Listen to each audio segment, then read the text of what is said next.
Assalamualaikum warahmatullahi wabarakatuh. Shalom, Om Swastiastu, Namo Buddhaya, Salam Kebajikan. Perkenalkan kami dari kelompok 10, di mana kelompok 10 akan membahas tentang Sustainable Development Goals yang ke-13, yaitu Climate Action. Dan berikut adalah nama-nama anggota kelompok kami. Adapun outline yang akan kita bahas dalam presentasi kali ini, yang pertama, latar belakang, yang kedua, tujuan dan metode, yang ketiga, hasil temuan, yang keempat, kesimpulan, dan yang terakhir, saran kebijakan. Kita masuk ke bagian yang pertama, yaitu latar belakang.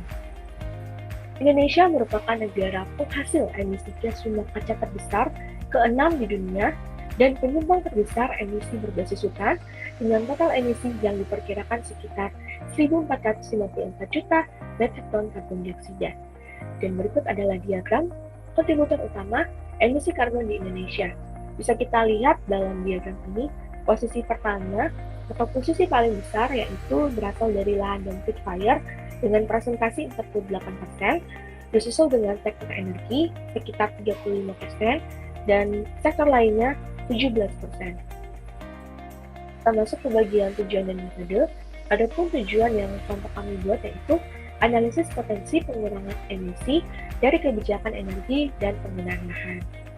Dan metodologi yang kami buat terdiri dari 3.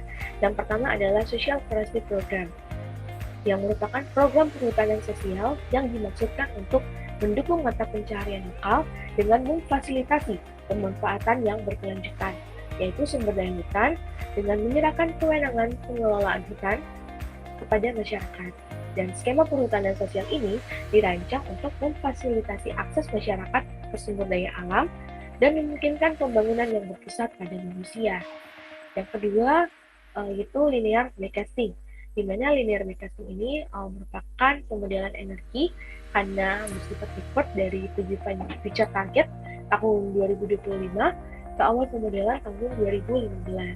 Dan yang terakhir merupakan linear regression, di mana linear regression ini digunakan untuk emission transmission untuk projecting emisi ke depan berdasarkan data historis dari tahun 1990 hingga tahun 2015. Adapun hasil temuan yang kami buat terdiri dari 2 bagian. Yang pertama dari sudut pandang masyarakat.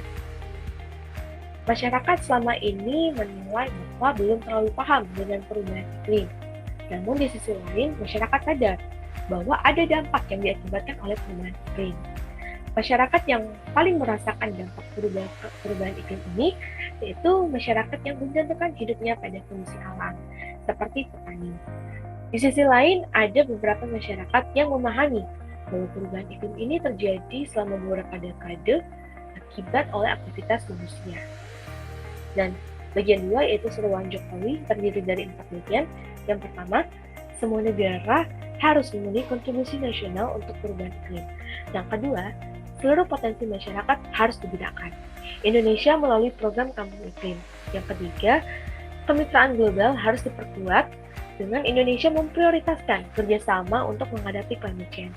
Dan yang terakhir, kita harus memperkuat pembangunan hijau untuk dunia yang lebih baik. Dan bagian 4 yaitu kesimpulan. Kajian ini menganalisis kebijakan dalam sektor lahan dan energi yang dikemas dalam mitigasi dan diperkuat dalam mengukur skenario. Kebijakan sektor penggunaan lahan meliputi moratorium hutan, restorasi lahan gambut, dan hutan rehabilitasi, serta program perhutanan sosial. Kebijakan pada sektor energi termasuk target energi terbarukan Indonesia dan tindakan konservasi energi. Dilakukan dengan sederhana, tetapi regresi linear yang kuat untuk kebijakan sektor penggunaan lahan dan metode backcasting linear untuk kebijakan energi. Perkiraan emisi pada tahun 2030 sekitar 2.858 CO2 di bawah skenario referensi. 2.302 mTCO2 di bawah skenario pengukuran yang ada, dan 1.734 mTCO2 dengan keberhasilan penyerapan perhitungan skenario yang telah diperkuat. Dan bagian yang terakhir yaitu merupakan saran dan kebijakan.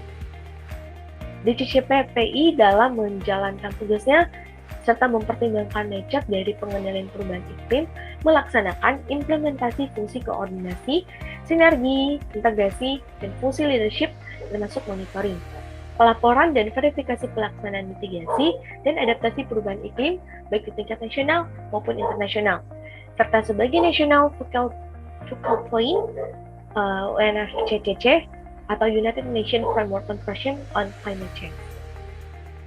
Demikianlah presentasi dari kelompok 10 terkait climate change. Terima kasih banyak dan sampai jumpa.